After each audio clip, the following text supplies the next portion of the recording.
Desde un lugar remoto en los Estados Unidos, con su anfitriona Graciela Unpierre, les presentamos Profecías, Misterios y otras cosas. Y ahora, con ustedes, Graciela. Hola amigos, bienvenidos a otro episodio de Profecías, Misterios y otras cosas. Nosotros los seguidores de Cristo no vamos a saber quién es el anticristo, porque tenemos que ser raptados para que ese hombre de pecado pueda surgir, como nos dice Segunda de Tesalonicenses 2, del 5 al 8. Veamos. Dice, ¿no os acordáis de que cuando yo estaba todavía con vosotros os decía esto? Y vosotros sabéis lo que lo detiene por ahora, para ser revelado a su debido tiempo, porque el misterio de la iniquidad ya está en acción, solo que aquel que por ahora lo detiene, lo hará hasta que él mismo sea quitado de en medio. Y entonces será revelado ese inicuo, a quien el Señor matará con el espíritu de su boca y destruirá con el resplandor de su venida.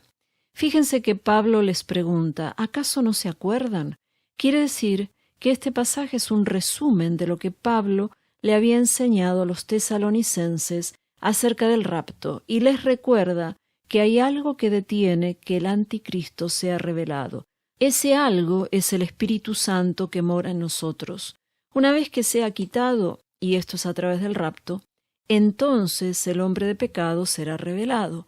Por supuesto, el Espíritu Santo seguirá en la tierra, pero ya no con el ministerio de la Iglesia, sino como lo hacía en el Antiguo Testamento. A pesar de que no vamos a saber quién es el anticristo, de todos modos nos da curiosidad saber cómo va a ser ese hombre. No vamos a especular quién es, ya que hay algunos candidatos y en realidad no nos toca a nosotros saber. Vamos a ver qué nos dice la palabra acerca de su personalidad y cómo él en realidad y Satanás se esfuerzan para imitar a Dios y a Jesús. Así que si están listos, vamos.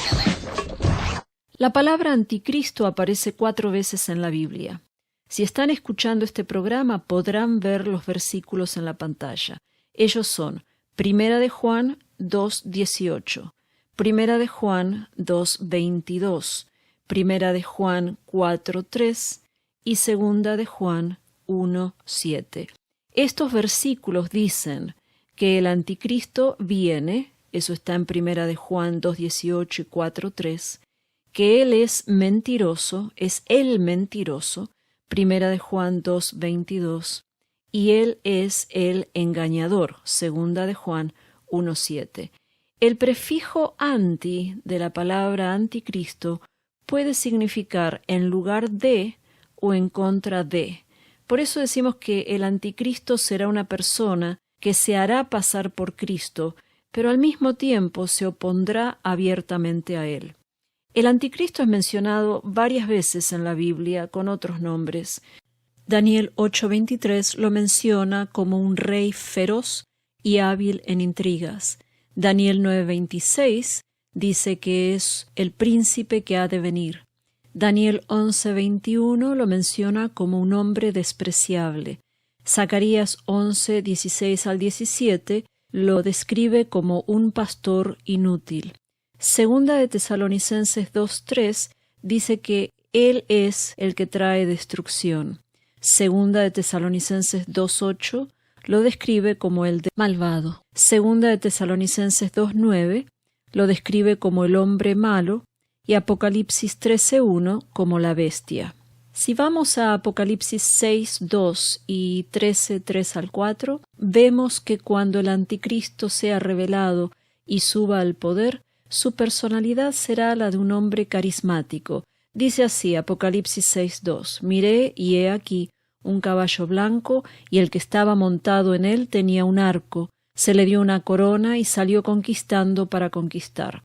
Apocalipsis 13:4 dice: Y adoraron al dragón porque había dado autoridad a la bestia y adoraron a la bestia, diciendo, ¿quién es semejante a la bestia y quién puede luchar contra ella? De acuerdo con Apocalipsis 6:2, la gente lo seguirá. Él no necesitará tener armas para conquistar. Lo hará con sus palabras. Incluso lo adorarán por el milagro de haber resucitado. Algunos de los padres de la fe, como Hipólitus y Efrén, creían que el anticristo saldría de la tribu de Dan, lo cual lo haría judío, y como consecuencia los judíos creerán que el anticristo es el Mesías esperado. Este milagro que vemos en Apocalipsis 13:4 hace que la gente lo vea como un Cristo.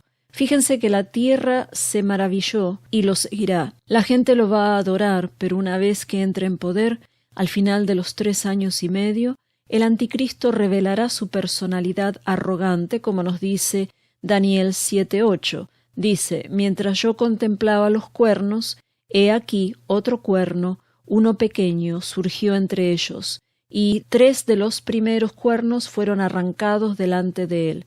Y he aquí, este cuerno tenía ojos como los ojos de un hombre, y una boca que hablaba con mucha arrogancia. Daniel 7:25 describe también la personalidad del anticristo. Veamos. Dice, y él proferirá palabras contra el Altísimo, y afligirá a los santos del Altísimo, e intentará cambiar los tiempos y la ley, y le serán entregados en sus manos por un tiempo, por tiempos y por medio tiempo. Es decir, la personalidad del anticristo será primero carismática, para conquistar el mundo, y después será arrogante y blasfema. En algunos de estos pasajes que recién observamos, podemos empezar a ver cómo Satanás y el anticristo imitan a Dios y a Jesús. Veamos. Lo primero que vemos está en Daniel 8:23. Dice que el anticristo es un rey feroz y hábil en intrigas, mientras que Apocalipsis describe a Jesús como Rey de Reyes y Señor de Señores. Veamos, Daniel 8:23 dice, y al final de su reinado, cuando los transgresores se acaben, se levantará un rey insolente. Apocalipsis 19:16 dice, y en su manto y en su muslo tiene un nombre escrito Rey de Reyes y Señor de Señores. Lo segundo que también vimos en la lista es que Daniel 9:26 dice que el anticristo es el príncipe que ha de venir, mientras que Isaías 9:6 nos dice que Jesús es el príncipe de paz. Veamos. Daniel 9:26. Después de las 62 semanas el Mesías será muerto y no tendrá nada, y el pueblo del príncipe que ha de venir destruirá la ciudad y el santuario. Su fin vendrá con inundación, aún hasta el fin habrá guerra, las desolaciones están determinadas. Isaías 9:6 dice, porque un niño nos ha nacido, un hijo nos ha sido dado, y la soberanía reposará sobre sus hombros, y se llamará su nombre Admirable Consejero, Dios Poderoso, Padre Eterno, Príncipe de Paz. Lo tercero que vemos es que al anticristo se lo describe como que tiene boca de león. Esto lo vemos en Apocalipsis 13:1-2, mientras que a Cristo se lo describe como el león de la tribu de Judá en Apocalipsis 5:5. Veamos ambos pasajes. Apocalipsis 13, del 1 al 2, dice, y vi que subía del mar una bestia que tenía 10 cuernos y 7 cabezas. La bestia que vi era semejante a un leopardo, sus pies eran como los de un oso, y su boca como la boca de un león. Apocalipsis 5:5 dice, entonces uno de los ancianos me dijo, no llores, mira, el león de la tribu de Judá, la raíz de David, ha vencido para abrir el libro y sus 7 sellos. Lo cuarto que vemos es que el anticristo clama ser Dios. Esto lo vemos en 2 de Tesalonicenses 2:4. Dice, el cual se opone y se exalta sobre todo lo que se llama Dios o es objeto de culto, de manera que se sienta en el templo de Dios, presentándose como si fuera Dios. Jesús, en Marcos 5:7, es reconocido por los demonios como el Hijo de Dios. Dice, y gritando a gran voz, dijo, ¿qué tengo yo que ver contigo, Jesús, Hijo del Dios Altísimo?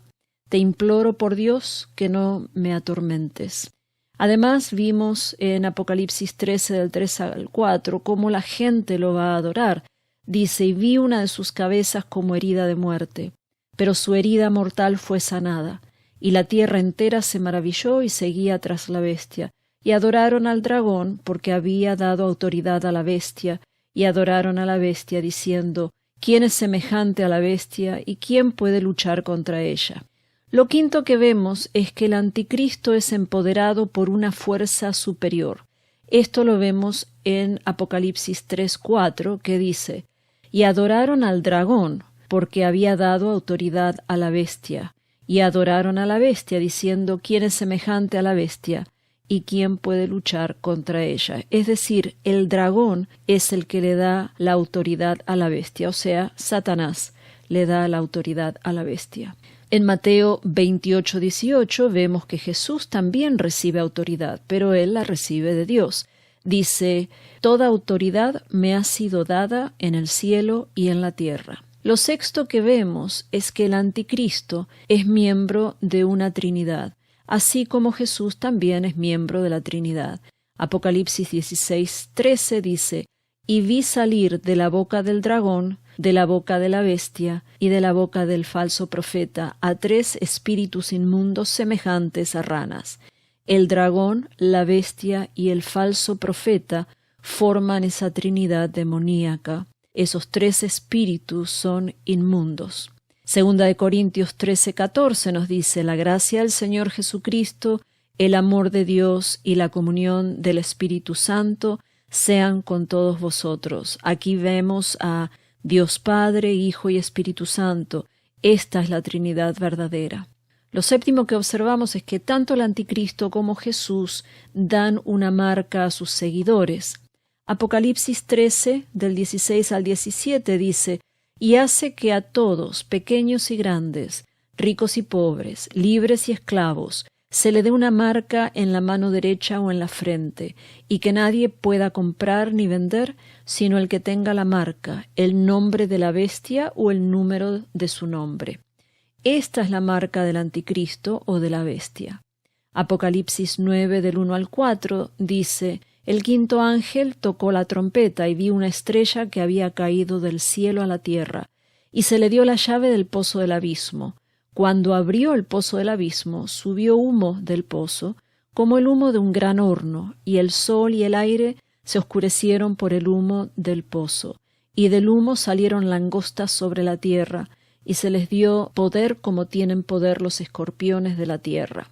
Se les dijo que no dañaran la hierba de la tierra, ni ninguna cosa verde, ni ningún árbol, sino solo a los hombres que no tienen el sello de Dios en la frente. Esta es la marca de Dios, o es la marca que Dios va a poner como sellos a sus seguidores durante la época de la tribulación. Lo octavo que observamos es que tanto el anticristo como Jesús realizan milagros. Apocalipsis 13:3 dice, y vi una de sus cabezas como herida de muerte, pero su herida mortal fue sanada, y la tierra entera se maravilló y seguía tras la bestia. Mientras que Hechos 2:2 nos habla de Jesús, dice, varones israelitas, escuchad estas palabras, Jesús el Nazareno, varón confirmado por Dios entre vosotros con milagros, prodigios y señales que Dios hizo en medio vuestro a través de él, tal como vosotros mismos sabéis. Lo noveno que vemos es que el anticristo resucita de la muerte, al igual que Cristo. Apocalipsis 13:3, ya lo habíamos visto, pero lo vamos a leer otra vez, dice, y vi una de sus cabezas como herida de muerte, pero su herida mortal fue sanada, y la tierra se maravilló y seguía tras la bestia. Apocalipsis 13:12 dice, ejerce toda la autoridad de la primera bestia en su presencia, y hace que la tierra y los que moran en ella adoren a la primera bestia, cuya herida mortal fue sanada. El ejerce toda autoridad se está refiriendo al falso profeta. Después Apocalipsis 13:14 dice, además, engaña a los que moran en la tierra a causa de las señales que se le concedió hacer en presencia de la bestia, diciendo a los moradores de la tierra que hagan una imagen de la bestia, que tenía la herida de la espada y que ha vuelto a vivir. En estos pasajes vemos énfasis en la sanidad de la bestia y los milagros que se ejercerán en su nombre. Aquí esta Trinidad va a engañar a muchísima gente. Ellos van a creer que el anticristo es lo mejor que les pudo haber pasado, que finalmente tienen a un líder merecedor de alabanza. ¡Wow! No tienen idea de lo que les espera. Primera de Corintios 15, 3 al 6, dice: porque yo os entregué en primer lugar lo mismo que recibí, que Cristo murió por nuestros pecados, conforme a las Escrituras, que fue sepultado y que resucitó al tercer día, conforme a las Escrituras, que se apareció a Cefas y después a los 12, luego se apareció a más de 500 hermanos a la vez, la mayoría de los cuales viven aún, pero algunos ya duermen. Lo décimo que observamos es que ambos ponen fin al sacrificio de animales. Jesús es el Cordero de Dios, mientras que el anticristo pone fin al sacrificio para declararse él Dios. Daniel 9:27 nos habla de ello y dice: Él hará un pacto firme con muchos por una semana, pero a la mitad de la semana pondrá fin al sacrificio y a las ofrendas de cereal. Sobre el ala de abominaciones vendrá el desolador, hasta que una destrucción completa, la que está decretada, sea derramada sobre el desolador. Aquí es cuando el anticristo rompe el pacto y se sienta en el templo declarándose Dios. Esto lo vemos en 2 de Tesalonicenses 2:4, que dice: el cual se opone y se exalta sobre todo lo que se llama Dios o es objeto de culto, de manera que se sienta en el templo de Dios, presentándose como si fuera Dios. Mientras que Jesús es el último sacrificio, como nos dice Hechos 2, del 26 al 28. Dice: de otra manera le hubiera sido necesario sufrir muchas veces desde la fundación del mundo, pero ahora, una sola vez en la consumación de los siglos, se ha manifestado para destruir el pecado por el sacrificio de sí mismo. Y así como está decretado que los hombres mueran una sola vez y después de esto el juicio, así también Cristo, habiendo sido ofrecido una vez para llevar los pecados de muchos, aparecerá por segunda vez sin relación con el pecado para salvación de los que ansiosamente le esperan. Aquí la frase clave es: habiendo sido ofrecido una vez para llevar los pecados de muchos. Cristo mismo se ofreció como sacrificio para que podamos tener vida eterna. En resumen, el anticristo vemos que es descrito como rey feroz en Daniel 8:23, mientras que Jesús es el rey de reyes en Apocalipsis 19:16. Este es uno de los pasajes que menciona que él es rey. El anticristo es el príncipe que ha de venir. Esto está en Daniel 9:26, mientras que Jesús es el príncipe de paz, descrito en Isaías 9:6. El anticristo tiene boca como la de león. Esto lo vemos en Apocalipsis 13, del 1 al 2, mientras que Jesús es el león de Judá. Y esto lo vemos en Apocalipsis 5:5. También vemos que el anticristo se muestra como deidad. Esto lo vemos en 2 de Tesalonicenses 2:4, mientras que Jesús es el Hijo de Dios y es Dios. Esto lo vemos en Marcos 5:7. Al anticristo le da poder Satanás. Esto lo vemos en Apocalipsis 13:4, mientras que a Jesús es Dios el que le da poder.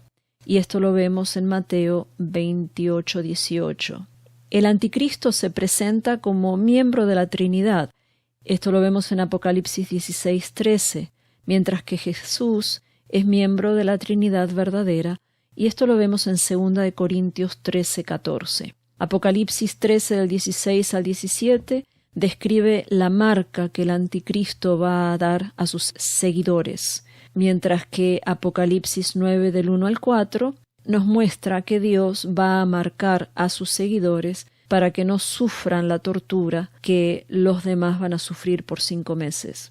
Apocalipsis 13:3 nos habla de los milagros que hace el anticristo, mientras que Hechos 2, del 26 al 28, nos habla que Jesús también hizo milagros.